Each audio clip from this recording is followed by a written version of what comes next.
Today I will be guiding you on how to delete your purchase history on Shopee. First, open the Shopee application on your mobile device. Once you are in the app, tap on the Me section at the bottom of the screen. This will direct you to a new page. Next, navigate to the Help Center. In the Help Center, click on the Chat section to send a request to Shopee.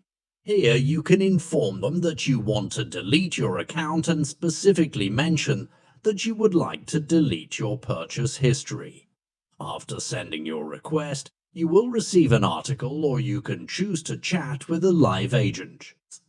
Make sure to indicate that you are a buyer and then proceed to the product content and legal section. Join the queue for a live agent, and once connected, explain your concern regarding the deletion of your purchase history. The agent will then assist you in restarting or deleting your purchase history. I hope you found this guide helpful. Thank you for watching.